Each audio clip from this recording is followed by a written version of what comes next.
Welcome back to my podcast. Welcome to another week in our series on the teachings on the parables of Jesus. This week we are focusing on a parable in the Gospel of Luke, Luke chapter 18, verses 9 through 14. Let's take a look. He also told this parable to some who trusted in themselves that they were righteous and treated others with contempt.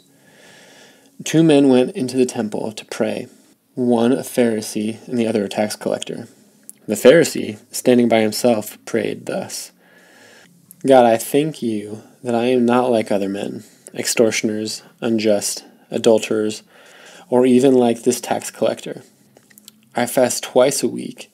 I give tithes of all that I get.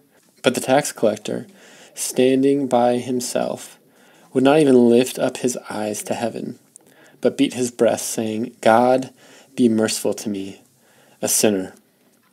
I tell you, this man went down to his house justified, rather than the other. For everyone who exalts himself will be humbled, but the one who humbles himself will be exalted.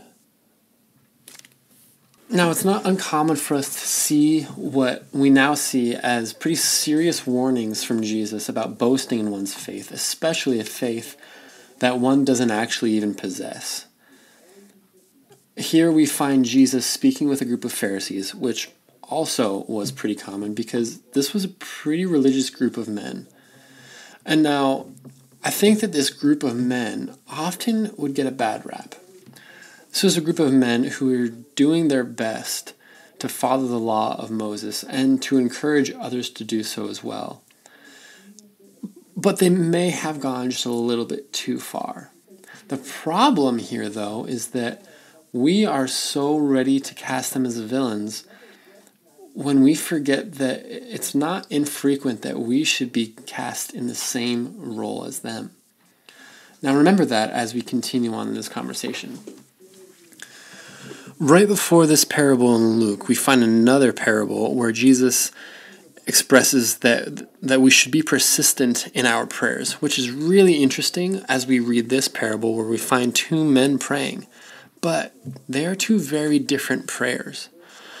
One of them is a prayer of a man who is thankful to God for his mercy and also proud of his own obedience, while the other is a prayer of a man seeking mercy and understands that he has nothing to offer. He is completely aware of his depravity. And the thing is, by earthly standards, the Pharisee was right. He was better than other people. He did tithe everything that he got. He followed the law of Moses more accurately. He even came to the temple to fast and pray. But the problem is, and as R.C. Sproul explains it, is that the Pharisee thought that God graded on a curve, which meant that he should then compare himself to other human beings. But as we read this parable, and as we read all the other teachings of Jesus and all the scriptures, we see that is not the case at all. See, the truth is that we have nothing good to offer. We are 100% useless to God. And also, when Jesus came and died for our sins, he didn't just wipe our sins clean. Now, that part is absolutely true and absolutely important. When Jesus died on the cross, Christ justified our sins. He wiped our slate clean, right? He gave us a fresh start.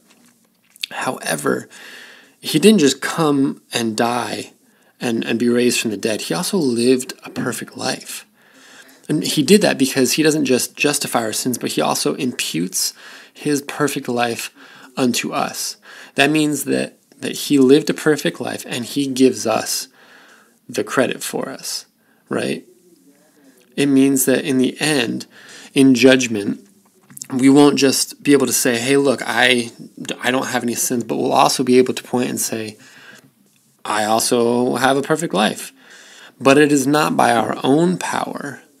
It is by the life of Christ. It is not like this Pharisee thinks that he was able to live by the law of Moses, that he gave what he was asked, that he fasted more than he was even supposed to, and that he prayed in the temple, right? That's not what justified him. That's not what made him a righteous man. It was what this tax collector acted on, whether or not he understood or even believed it yet. But he came to God and said, I have nothing to offer to you. I am worthless to you. God, be merciful to me, a sinner. Now, the hard part about this isn't understanding the point of it. Obviously, we read this parable and we see that we shouldn't be arrogant, right? God did the work. We are not good people. Christ makes us good. But the thing is, the people who need the intervention, the people that these parables are written for, the Pharisees, they don't see wrong in themselves. They are the last ones to think, oh, this is a life lesson, I should listen up. Right? So the question here is then, who are you? Are you the Christian who is completely aware of their salvation like this Pharisee, but like this Pharisee also proud of your obedience? Are you a sinner who longs for God's mercy? Are you the Christian school kid who's just really happy you don't go to public school because that's where sinners are? Are you a public school kid who's just thankful that you actually go to church and youth group, unlike your sinful classmates?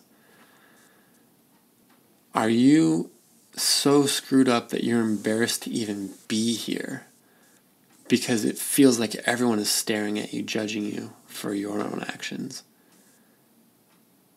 Let's talk about that.